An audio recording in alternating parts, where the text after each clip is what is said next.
সৰ্থেবাৰীত আৰক্ষীক আক্ৰমণ কৰি ৰঙাঘৰৰ আলহী গ'ল 6 যুৱক। দুৰ্ঘটনা হ'লে একাংশ মৰেল পুলিচৰ ঘটে আবিৰ্ভাৱ।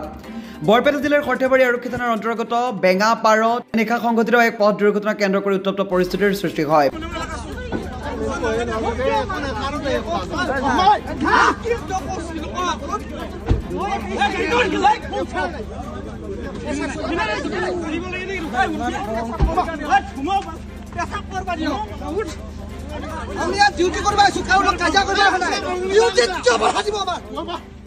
পথত যান বাহনৰ সংখ্যা বেছি হোৱাৰ লগতে বেছি সংখ্যক অনভিজ্ঞ চালক আৰু উদণ্ড চালকৰ বাবে প্ৰায় সংঘটিত হয় পথ দুৰ্ঘটনা।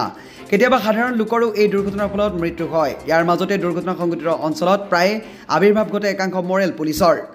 দুৰ্ঘটনাৰ কাৰণ বাছ বিচাৰ নকৰি দুৰ্ঘটনাত পতিত লোকক আক্ৰমণ কৰাৰ লগতে দুৰ্ঘটনাগ্ৰস্ত যান বাহন ভঙা আৰু জুই লগাই দিয়া আদি কাণ্ড সংঘটিত কৰে। মৰেল পুলিচে এক আতংকৰ সৃষ্টি কৰে। 10 এপ্ৰিলৰ নিশা পুনৰ বেঙাপাৰত এক ভয়ংকৰ পথ দুৰ্ঘটনা সংঘটিত হয়। এখন তীব্ৰবেগী ডাম্পাৰে এখন 4চকীয়া বাহনক মহতিয়াই নিয়ে।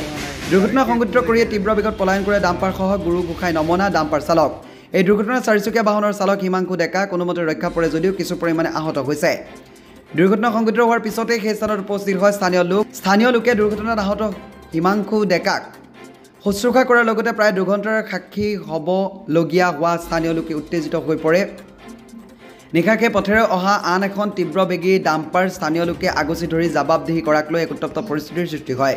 এই দুৰ্ঘটনাৰ খবৰ লাভ কৰি তৎক্ষণাত দুৰ্ঘটনাস্থলীত উপস্থিত হয় সৰ্থেবাৰী আৰক্ষীৰ দল। সেই সময়ত স্থানীয় লোকৰ লগত থকা একাংশ লোকে মৰেল পুলিচৰ ৰূপত অৱতীৰ্ণ হৈ পৰিস্থিতি উশৃংখল কৰি তোলাৰ লগতে আৰক্ষীৰ লগতো তৰ্কাতৰ্কিত লিপ্ত হোৱাৰ উপৰি হতাহতিত লিপ্ত হোৱাৰ অভিযোগ উত্থাপন হয়। নিশা এইদৰে আৰক্ষীৰ দলক অপদস্থ কৰাত ক্ষুব্ধ হৈ পৰে সৰ্থেবাৰী আৰক্ষী।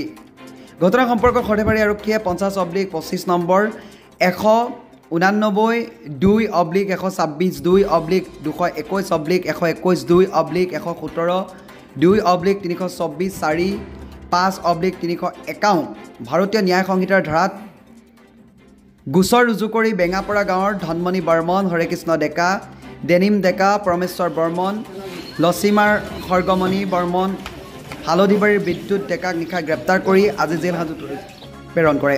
সৰ্থেবাৰীৰ পৰা নৱজিৎ নাথৰ ৰিপৰ্ট, অমৃত নিউজ।